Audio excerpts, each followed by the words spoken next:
Anton. It's Anton's first night here, so.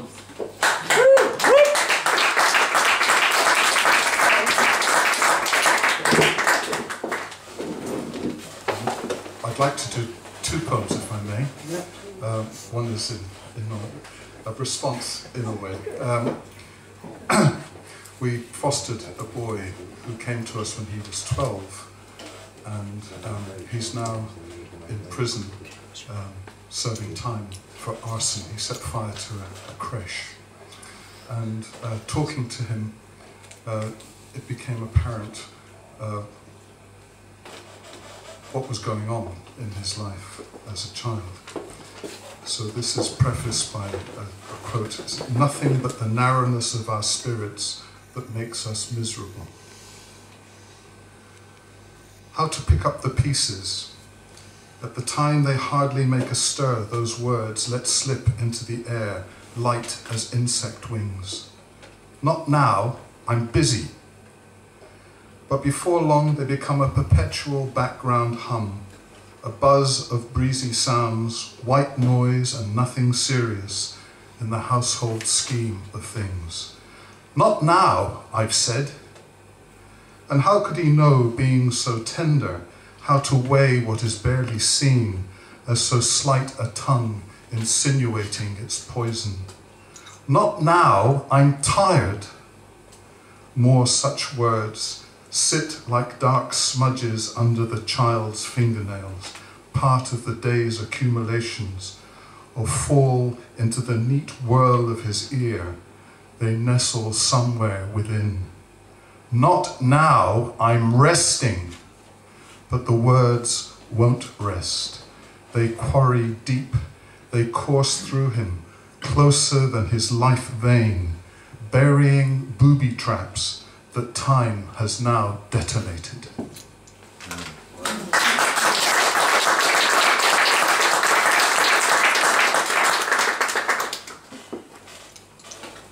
And I have to find this one. This one's called Loch Gur, which is a strip lake between Inchigeelagh and Ballingeary, where we live. And not Loch Gur, Loch Alua. Sorry. There's too many locks in my life.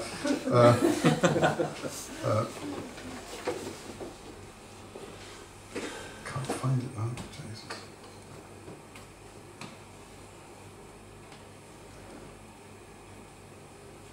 What is it? Here we are. At Loch Alua. At Loch Alua, you dipped gently your hand into the lake to test the colour of the lapping water. It was the purest blue, an intense ultramarine, as if time had processed the world's store of lapis and had lavished this gift, this mesmerizing pigment, remaking this place as all-encompassing as the Scroveny frescoes.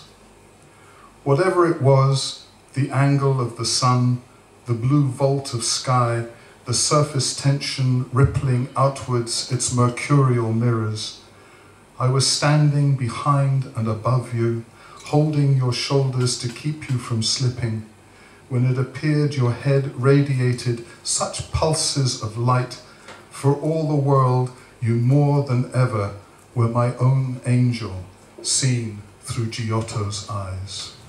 And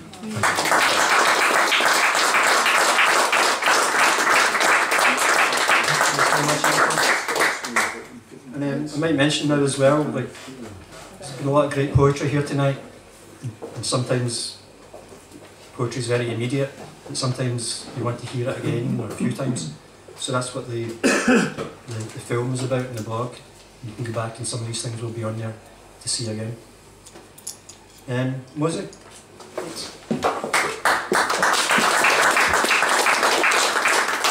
I'm going to read two poems. Robert Johnson. Those long nights standing at crossroads, never the same road twice. Every time throws in on itself, fiddlehead, crosier, Shepherd's Crook, taking me back to where I started. Older, no wiser. Turn left and forfeit a soul. Turn right and shed every crumb of dignity.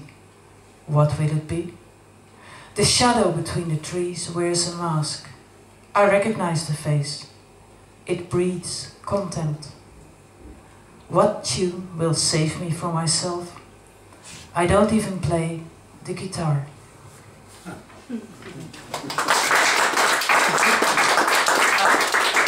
Robert Johnson was a blues musician, the blues musician. This one's called Extracted Confessions. I am an anomaly, furtively floating away on dystopian currents, in the slipstream of a Russian who hates vodka, a Ukrainian munching surrealist pears in Paris, a South Korean screaming against silence, a closet freak hiding under bushels, frantic with fear of being found out, dragged into the limelight of icy leads, like the ice of a car. No mercy. Tormentors adore the god of conformity. Dissent is blasphemy in the shadowy dance of vapored projections.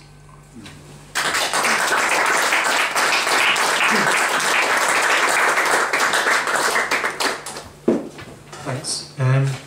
Aidan, just put his name down your list there. Is Aidan here? And remember, this is all being filmed, but if you don't want it filmed, just say to Hugh. That's alright. Yeah. I've not done this before, so do I just... Yeah, come up. You've got one here. Okay. Yeah, so just speak into this from here. I'm a professional, just follow me. I'm not a professional either.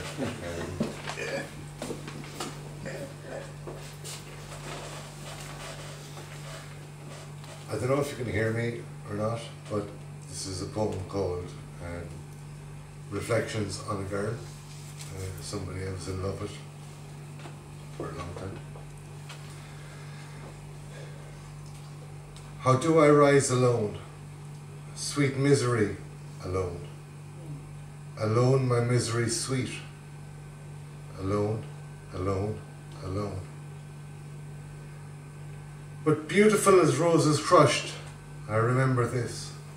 The bliss, the betrayal, and the surrendered kiss.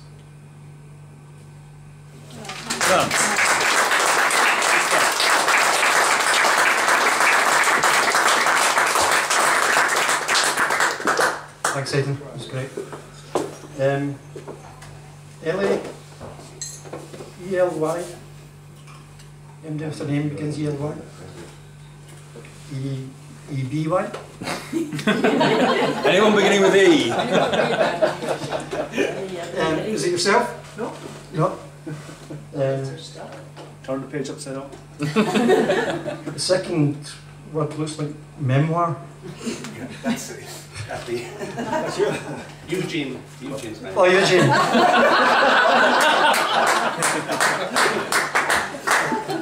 Eugene memoir. Good name. Very good.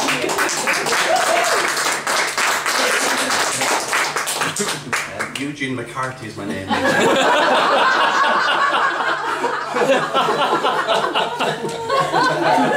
This is a piece of memoir.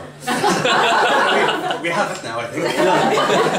I'll have to do something about my handwriting. Okay, this is a piece of memoir. It's set in 1976, the year I did my leaving cert, and I was about 17 and a half. Okay. I meet Patricia at the disco with Cork Con Rugby Club. It's the summer of '76 and our leaving cert exams are finished. Later we meet again and go to town to see One Flew Over the Cuckoo's Nest at the Capitol Cinema. During the holidays, Patricia works in a fruit and veg shop. She's there with a friend when I come to give her a book of poetry she expressed an interest in. As I hand her the book, the other girl begins to giggle, and I feel so stupid I want to die.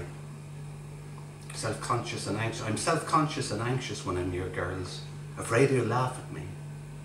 I hope Patricia's different, but I think now maybe she's not as interested in the poetry as she said. She giggles a little too, and my face burns up. Later we meet again in town. I always envied the lads at school, those cool cats who never had any problems getting girlfriends, always coming into the city to meet up and drink coffee or browse the record stores. Today, I'm also coming into the city to meet a girl. I'm on a date, a real date. We walk out Washington Street towards Fitzgerald's Park, and later we're strolling together through the park, slowly and at ease, with the sun beaming down.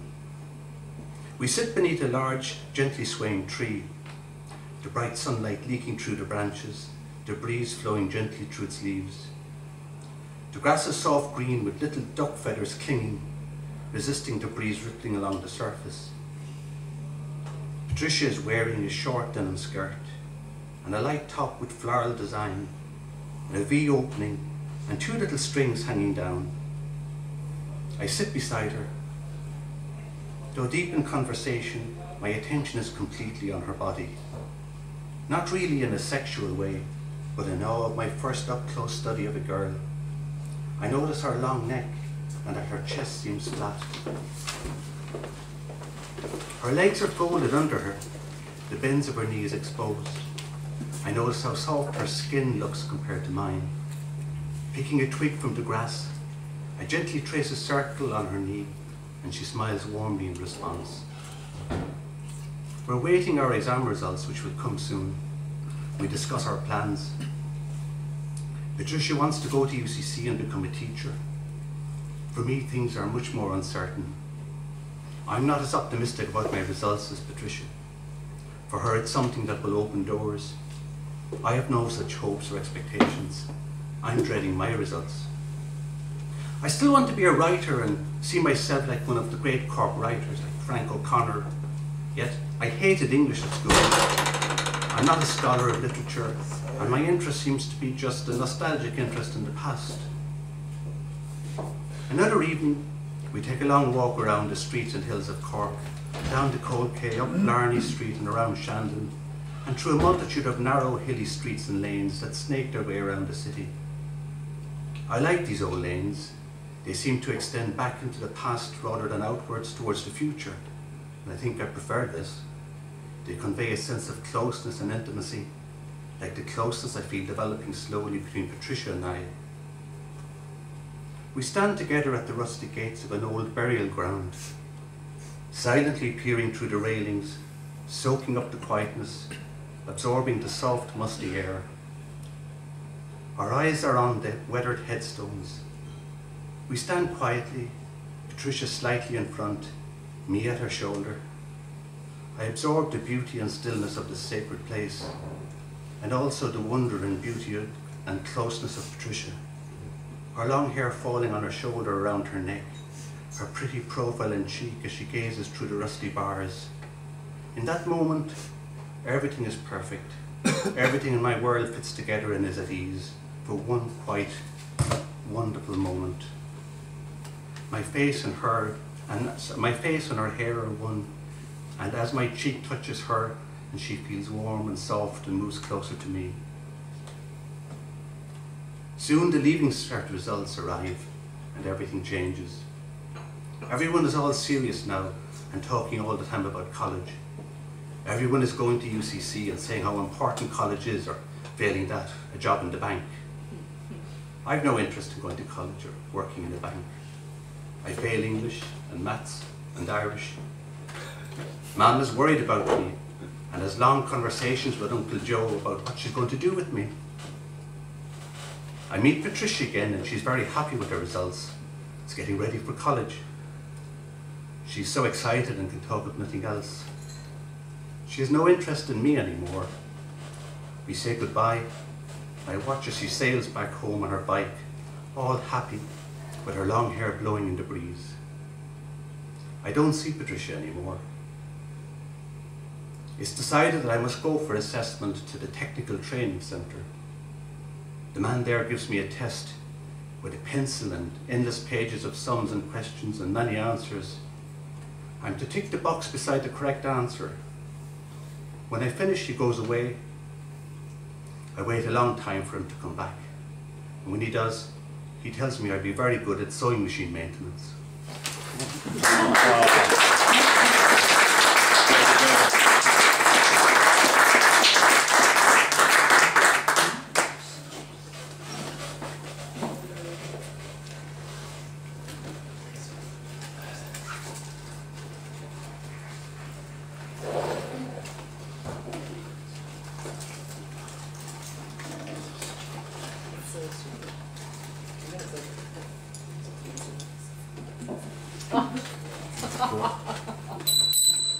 We have a few minutes. That's the end of the list, unless there's anybody else. If not, I'll take a few minutes myself. And then I'm hoping maybe Kathy might wrap things up after me. You got another one you could read us before the end?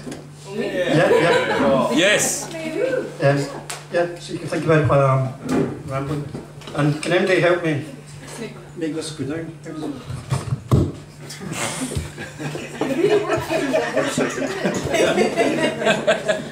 This is technique. This is advanced. No idea. Very good. But It shows up there. show it. That was the most important. He was working with the mic. That's great, thanks. Can you hear me okay? Yep. Yeah, I had to do a change because I'm wearing two hats tonight. I've only got one hat, but you know what I mean. Yeah, actually, just before I start though, there's a card trick I was wanting to really go at. Nick, maybe you would be the guy who helps me with it. Oh. If you could think of if you could think of 4 cards, one from each suit. Right. Yeah, you got them? Yeah. 4 different cards. Different ones. Yeah, Oh. that'd be easy. Oh. That'd be too easy. 4 different ones. Yeah, Right. 4 different cards, and each one from different suit. Oh, okay. Yeah. Just keep Do I have to them, hold them? hold them in your head? Keep them there, yeah. For how long? Just till I'm ready afterwards. Right. Okay. One from each too. So keep them there. Yeah, I'll just start with a gong because it's not a gong. What is it?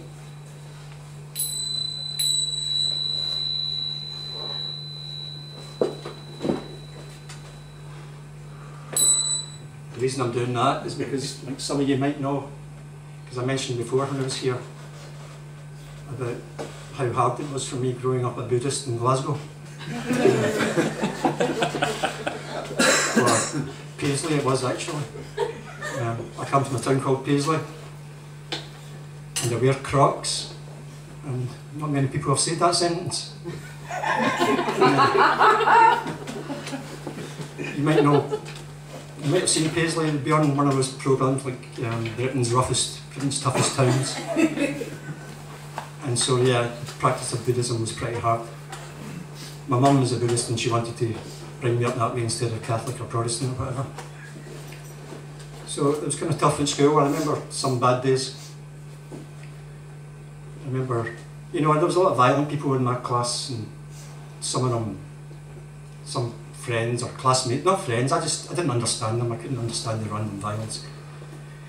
But they practiced on us when we were young, and then they ended up doing drugs wars in Paisley, and a lot of them died, and some of them in jail. And being Paisley, the drug wasn't cocaine, it was temazepam. So, kind of low level drug war. And yeah, we just like walking to school one day, and I'm walking across a little race ground in a field. And there's a guy sitting over at the end, sitting down in the grass. And I think, oh no, here we go. And he whistles, "Boy, come here. Come here, come on." So I'm like that, walk towards him, for fuck's sake. More hassle. "Come here." So I goes right up to him, goes, "Right, what is it?" He says, "I'm not talking to you, it's my dog, he's just coming." And his dog comes up to him, "No, this is true." And so that was okay, that was okay. But then I caught up with Andy Hearn. He was the worst. He was the worst guy to deal with. There was nothing right to say to Andy Hearn. One day we were walking to school and he says to me, "Hugh, how many balls have you got?"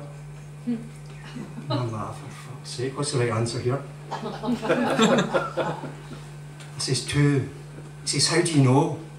"You touch yourself, you're perfect." I says, "No, Andy, no. Let me think.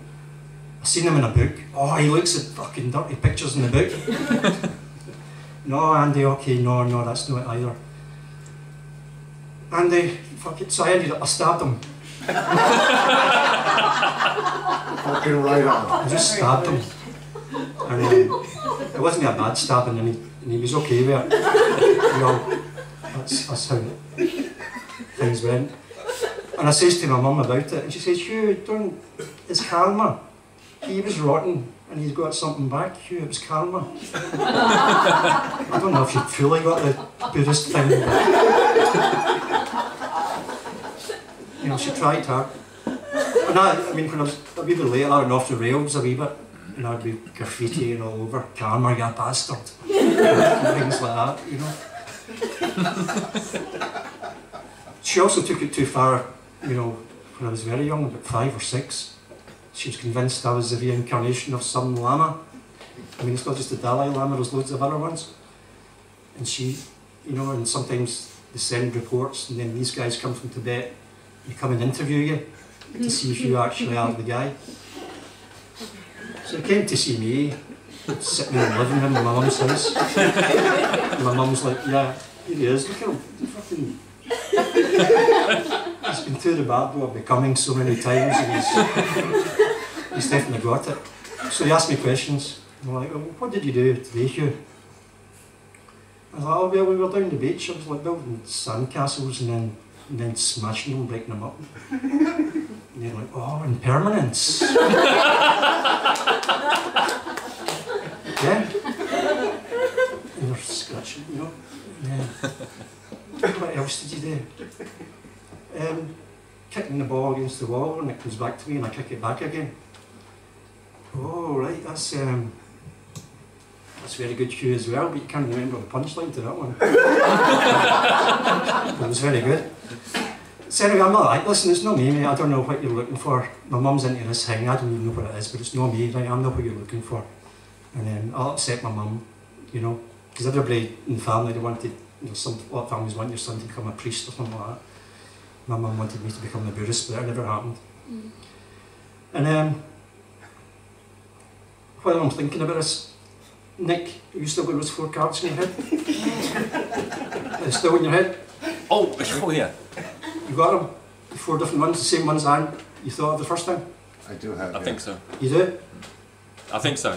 Yeah, okay. I'm not ready for it yet, just to be sure you got them. There was another subject for conversation I was going to bring up tonight, and I had it written down on a wee piece of paper. And that wee piece of paper's on my table in the home, in the kitchen table. So I don't remember what it was. But, so just a brief wee one tonight, and thanks very much. Cheers. I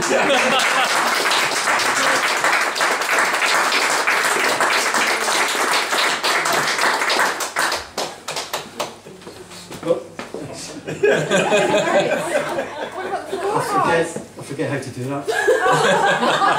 I've forgotten them anyway. Yeah. I was just trying to occupy your mind. Thanks. I appreciate your efforts. Yeah. Kathy, do you fancy doing something then? Yeah. Yes. I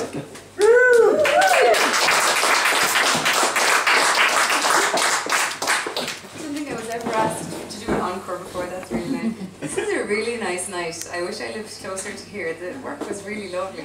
That's okay, you can move in. I will, okay, yeah, tomorrow. Happening. Anytime. So, in her for something completely different, I'm just going to read a little poem I wrote recently about kind of Beamish and Crawford, where my father used to work. We grew up there, more or less, so I developed my love of Beamish from a young age. So yeah, I was just, yeah, that's all it is. And thanks a million again. Gold, it's called. Look, I'm so short. You put the microphone down and it's still the right height. I seem to remember nothing about my childhood, except when I walked past the brewery. The ruined hole where the towers stood, I remember running up gridded stairs, tasting green beer fresh from taps in Leviathan sites, all the way to the bottom, all the way to St. Finbar's, all the way through the porthole inside to the sheer other side, to the sheer ceiling, to the gold foam where a girl could drown, where 10 could. Running through the tubed underneath, past machines with strange names, I seem to remember nothing about my childhood, except that my mother told me when she felt it was time, on the way somewhere, about the man before my father, about when my father phoned the house afterwards to say he was back, and did she want to go Dutch. Thank you.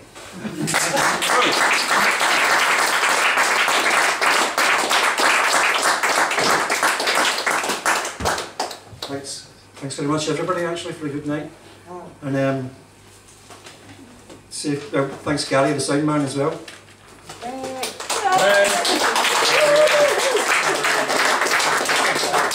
There's nobody there, is there? Thanks Cork City Corporation County Council One of them. organisation for supporting spoken word as well. Remember there's a jar there if you get any change, whatever. The next one's on Tuesday, May the 5th.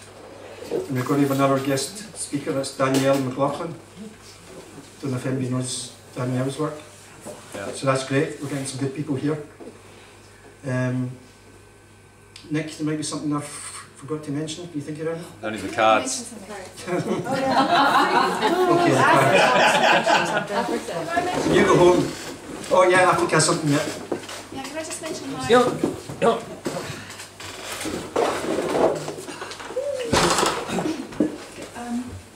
Can I just mention, well, two things. One is I'm doing these workshops. One is called Poem to Go. It's on a Tuesday lunchtime, 1 to 2 at the West Cork Arts Centre, Illan, the new centre, and it's free. So if you're passing, please come in. There's just a bit of crack. And then there's also a programme for young writers. I wasn't allowed to use the word kids. Young writers 8 to 12, and there's going to be a taster workshop on Friday and Saturday from 11 to 12:30. It's €7 a session, and then there's going to be a 6-week course followed by a magazine which we're going to publish, and it's going to be a showcase, and the kids are hopefully, the children are going to perform their work. So if you have anybody or you know anybody who's about 8 to 12 and would like to try, that would be fantastic. And I was just wondering, seeing as we've got a wee bit of time, couldn't we have a PA? Couldn't I ask Tina to do something? And possibly Dave, seeing as he's in the house, is it? Yep. Come in. Yep. Yep. Yep. Yep.